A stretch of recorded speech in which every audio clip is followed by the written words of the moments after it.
Du 24 au 26 février 2021, APIP Guinée, avec la Banque africaine de développement et la Société financière internationale, organise le Guinea Investment Forum à Conakry. Pendant 3 jours, investisseurs, partenaires techniques et financiers, experts nationaux et internationaux, porteurs de projets prendront part à ce rendez-vous inédit qui présentera les nombreuses opportunités d'investissement. Ce premier forum transactionnel en Guinée se déroulera sous format hybride, présentiel et virtuel, tour de conférence panel, rencontres et sessions interactives. Pour vous informer et vous inscrire, rendez-vous sur le www.guineainvestmentforum.com.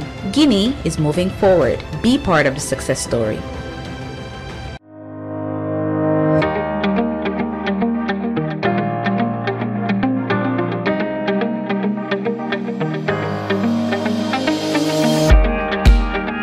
Bonjour chers téléspectateurs à tous, bienvenue dans cet entretien sur Dioma TV qui s'inscrit dans le cadre du GIF. Entendez par là le forum de l'investissement en Guinée. Ce forum est organisé par APIP Guinée. Et sur ce plateau, nous recevrons successivement 2 invités. Notre premier invité est banquier, Monsieur Alpha Mohamed Kallo, directeur général de la Banque nationale d'investissement de Guinée, et Madame Dabo Salimatou Bari, directrice du département de la promotion des investissements à APIP Guinée. Encore une fois, bienvenue à tous. Nous sommes sur ce plateau avec notre premier invité. Bonjour à vous, Monsieur Kallo. Bonjour, madame. Alors, est-ce qu'on peut savoir qui vous êtes réellement? Je suis Alpha Mohamed Kallo, je suis le directeur général de la Banque nationale d'investissement de Guinée. D'accord, merci. Alors, vous l'avez certainement compris, mesdames et messieurs, alors à l'entame de cet entretien, Monsieur Kallo, parce que voilà, vous êtes une banque aujourd'hui, pouvez-vous nous dire en quoi votre banque, je veux parler de la Banque nationale d'investissement, se différencie des autres banques en Guinée?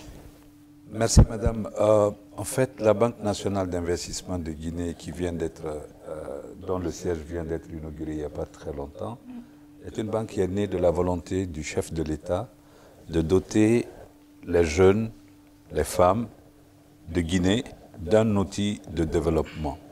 Si vous connaissez bien le paysage bancaire guinéen, nous avons beaucoup de banques commerciales.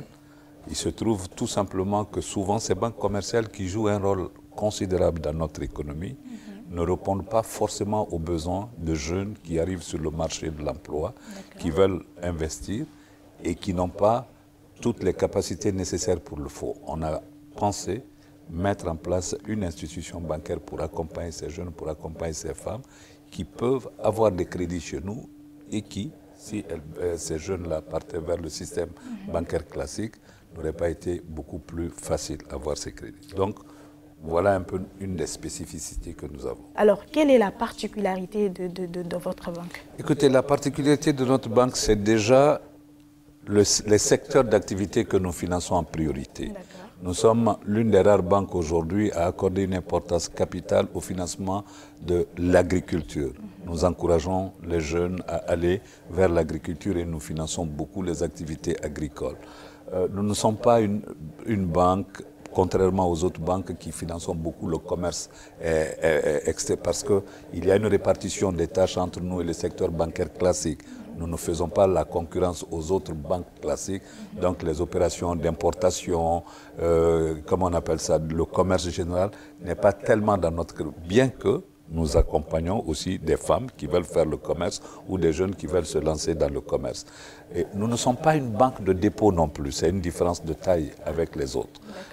Nous ne collectons pas de dépôt, ça veut dire que vous ne pouvez pas vous lever aujourd'hui pour dire je vais aller ouvrir un compte à la BNIG et déposer de l'argent là-bas. Nous ne faisons pas cela. Nous accordons des crédits aux gens, nous les accompagnons et c'est des investissements que nous faisons. C'est-à-dire que ce n'est pas des crédits de 1 mois, 2 mois, 3 mois, 4 mois.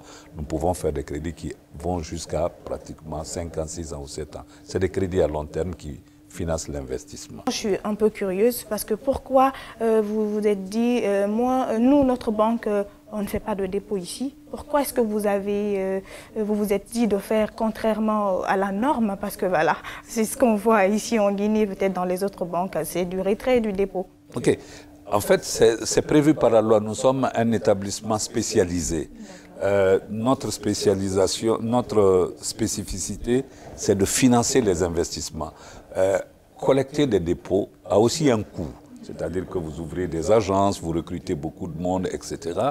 Et nous nous sommes dit que pour le moment, nous n'allons pas rentrer dans ce secteur-là. Au début nous avions un agrément de la Banque centrale qui faisait de nous une banque universelle. Banque universelle, c'est-à-dire une banque qui fait tout. Mais nous avons décidé de recentrer nos activités sur l'investissement.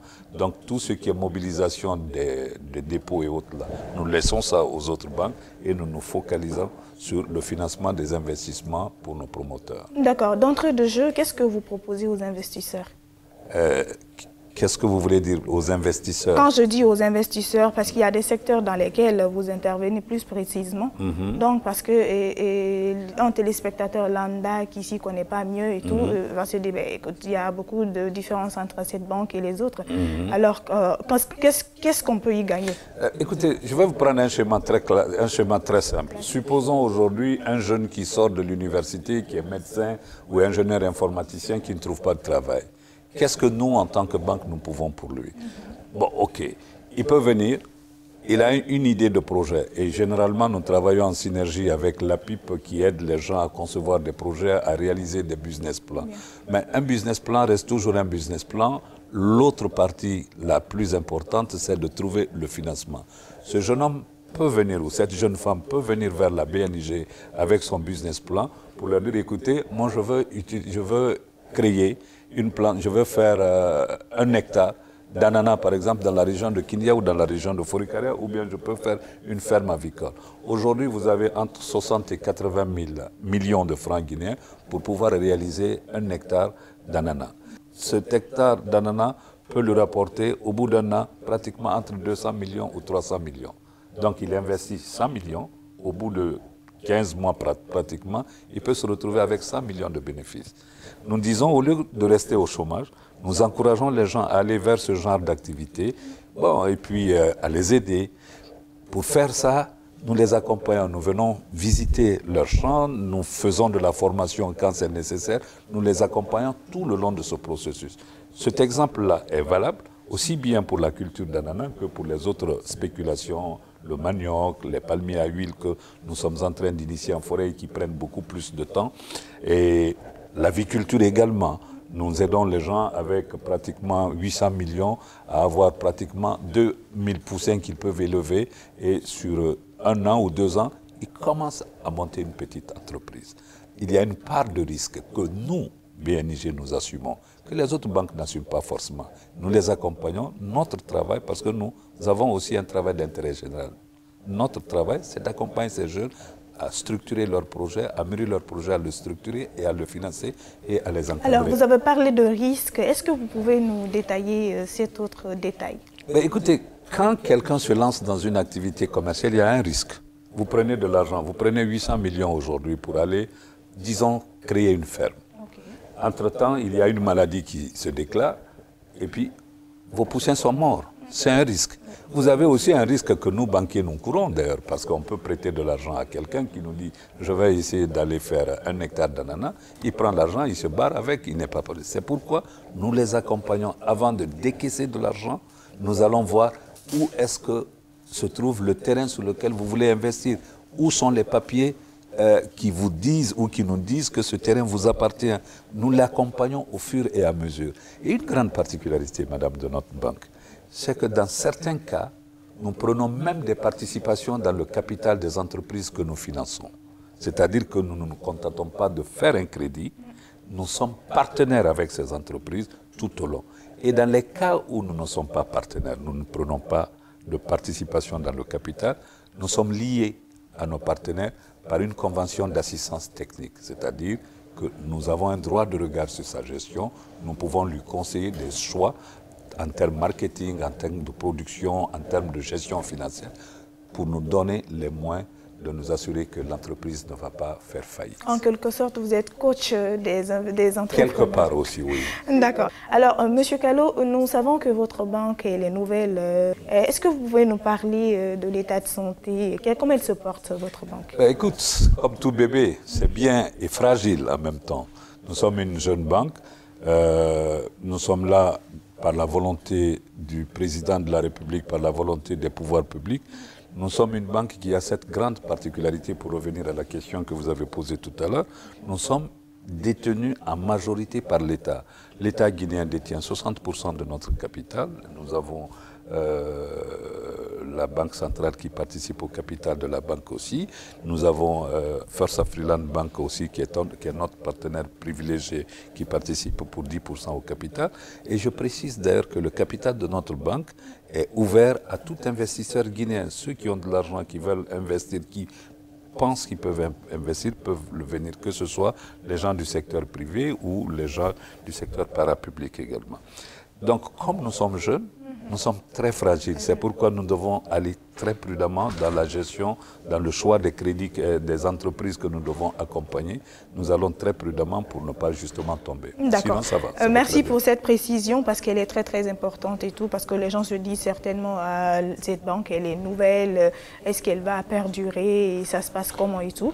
Voilà, en tant que banquier, M. Kallo, et fin connaisseur, je me dis, du secteur de l'investissement en Guinée, quel message pourriez-vous aujourd'hui adresser ou faire passer à ces potentiels investisseurs?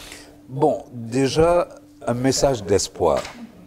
C'est de dire à la jeunesse guinéenne d'avoir confiance en elle-même et dire aux gens que tout le monde ne peut pas être fonctionnaire, qu'il y a un espace que nous pouvons utiliser, créer des PME. Nous avons des outils aujourd'hui. L'APIP joue un rôle considérable pour aider les gens à avoir des idées de projets et à créer des entreprises. Vous avez des ministères qui les accompagnent, les organisations internationales, les organisations non gouvernementales.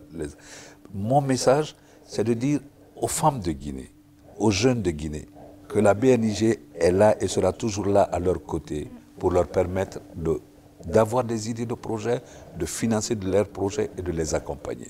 Et je crois que si au bout, nous avons un programme, le président de la République a un programme de 100 000 entreprises, 100 000 entrepreneurs qu'il veut créer. Si nous arrivons à faire cela, vous verrez que ça va produire de la richesse pour tout le pays.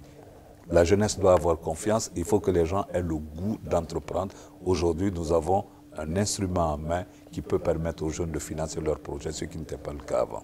Merci beaucoup, M. Kallo. Chers téléspectateurs, nous sommes pratiquement au terme de cet entretien.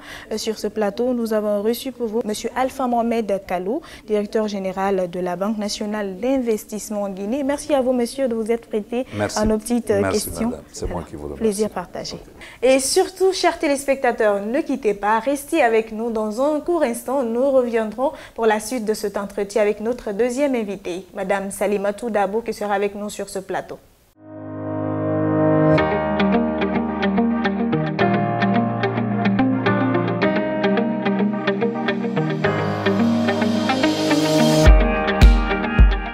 De retour sur ce plateau pour la seconde partie de notre entretien qui s'inscrit toujours dans le cadre du GIVE, entendez par là le Forum de l'investissement en Guinée.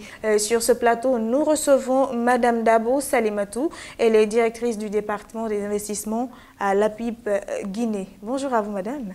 Bonjour. Vous allez bien? Très bien, merci. Alors, d'entrée de jeu, pouvez-vous nous présenter votre agence et le rôle qu'elle joue dans l'investissement en Guinée?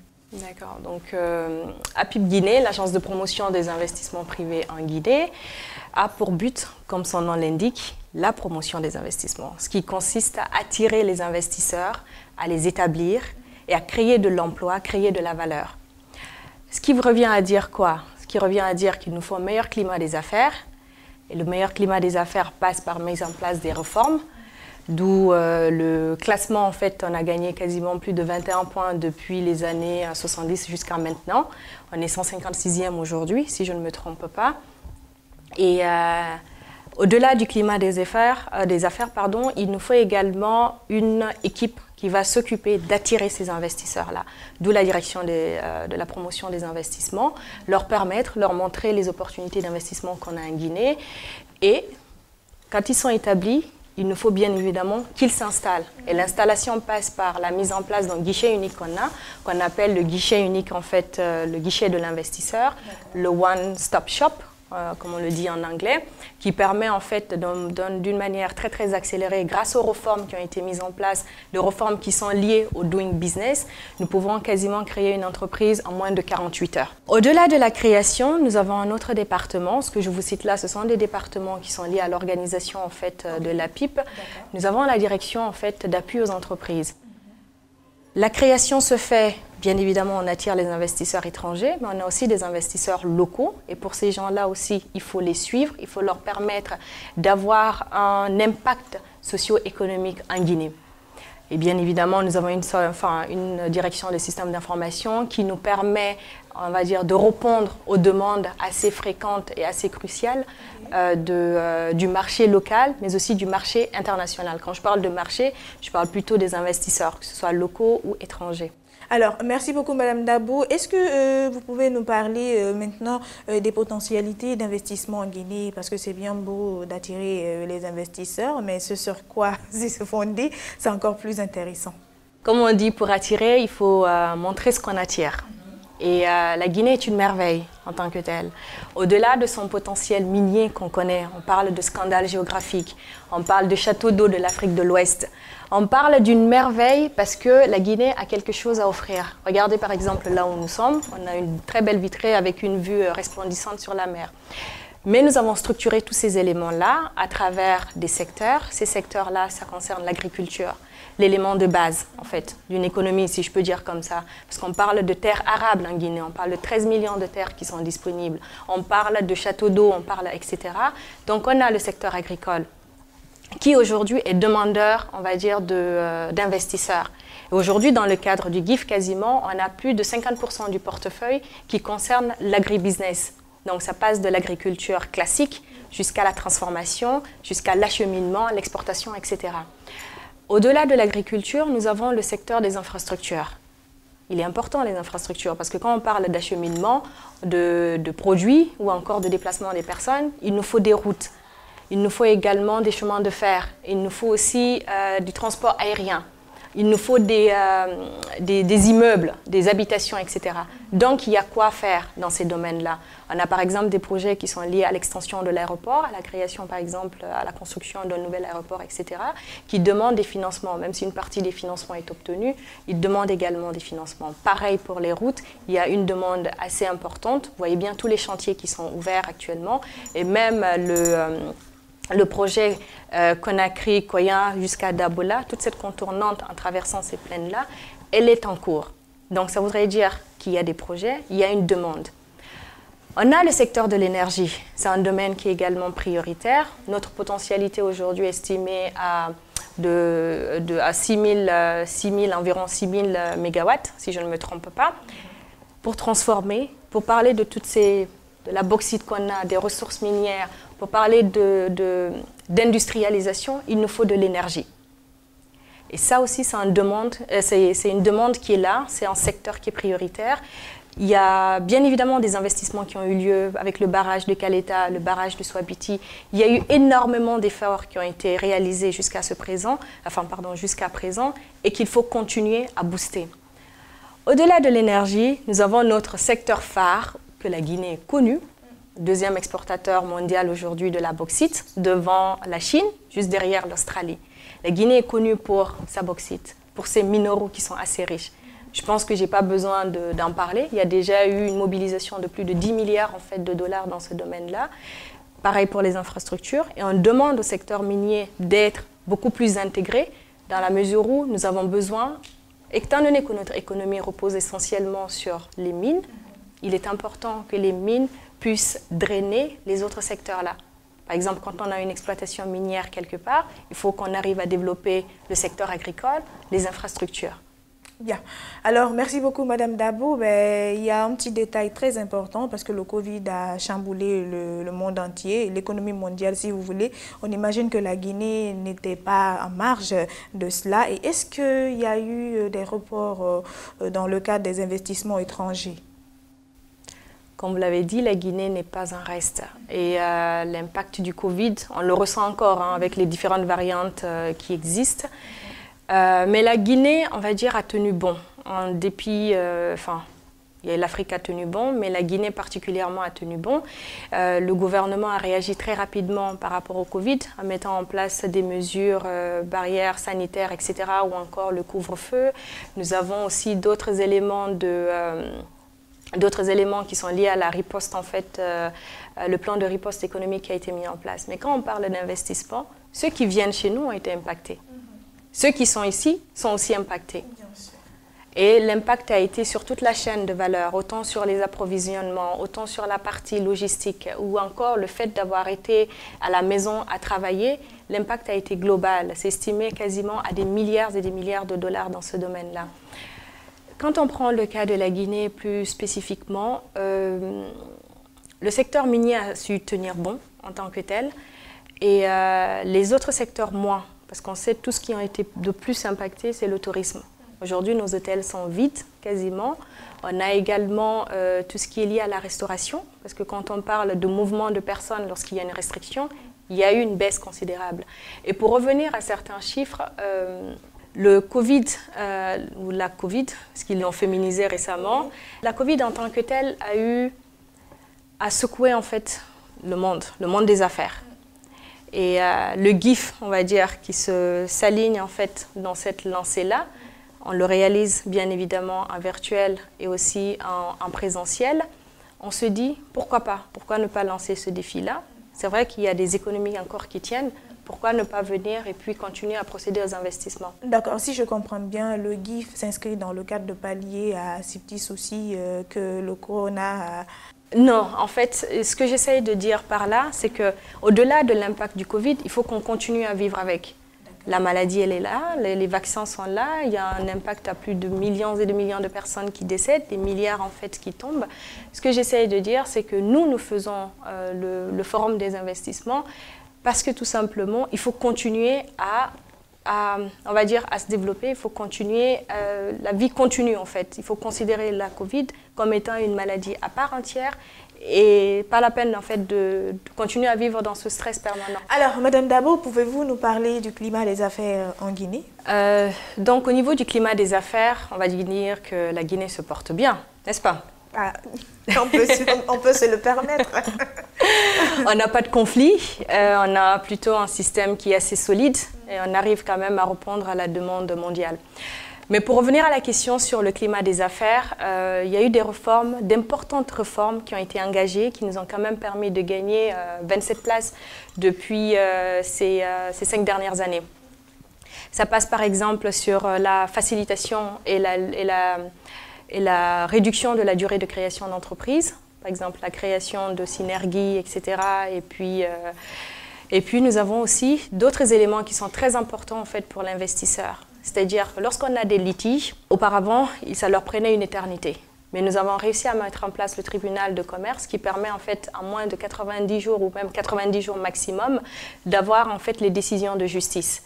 Et aujourd'hui, cette réforme-là, il est en train de s'étendre aussi à l'intérieur du pays. Le projet de loi d'ailleurs a été déposé, mais aussi en fait informatiser toute cette démarche qu'on pourrait avoir d'un point de vue administratif. Et il y a aussi le guichet unique du commerce extérieur qui est non négligeable pour réduire les délais d'importation et d'exportation. Et toutes ces réformes, la mise en place d'un cadre en fait juridique et réglementaire à travers le code des investissements pour encore attirer. Aujourd'hui, l'investisseur, par exemple, a la possibilité d'être propriétaire en fait de son entreprise à 100% et de pouvoir librement acheminer ses fonds vers l'étranger. D'accord. Donc le rapatriement des fonds est là et nous avons aussi le code minier qui a énormément facilité le travail des investisseurs miniers. De la phase de l'exploration à la phase d'exploitation, le délai a été réduit. Vous avez aussi le code pétrolier. Toutes ces réformes-là qui sont non négligeables dans le domaine de l'agriculture, par exemple, la mécanisation, le fait d'avoir Kobiri, le fait d'avoir aussi des éléments des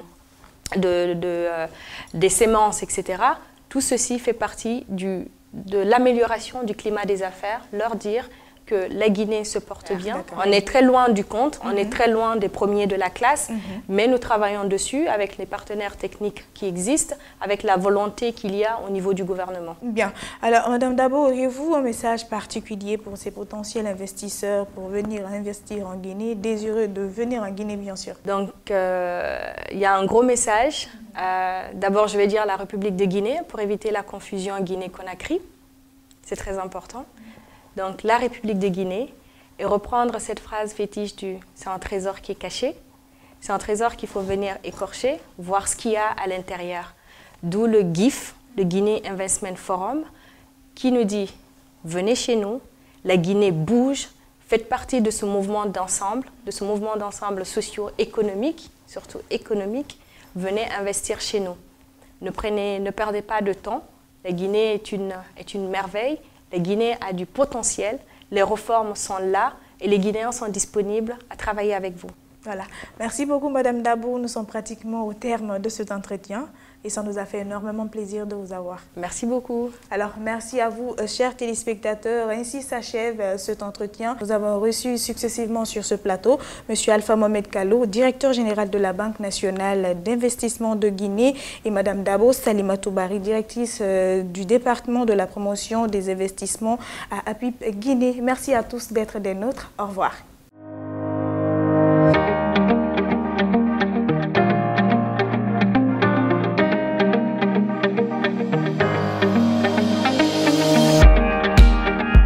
Du 24 au 26 février 2021, APIP Guinée, avec la Banque africaine de développement et la Société financière internationale, organise le Guinea Investment Forum à Conakry. Pendant 3 jours, investisseurs, partenaires techniques et financiers, experts nationaux et internationaux, porteurs de projets prendront part à ce rendez-vous inédit qui présentera les nombreuses opportunités d'investissement. Ce premier forum transactionnel en Guinée se déroulera sous format hybride, présentiel et virtuel, tour de conférence panel, rencontres et sessions interactives. Pour vous informer et vous inscrire, rendez-vous sur le www.guineainvestmentforum.com. Guinea is moving forward. Be part of the success story.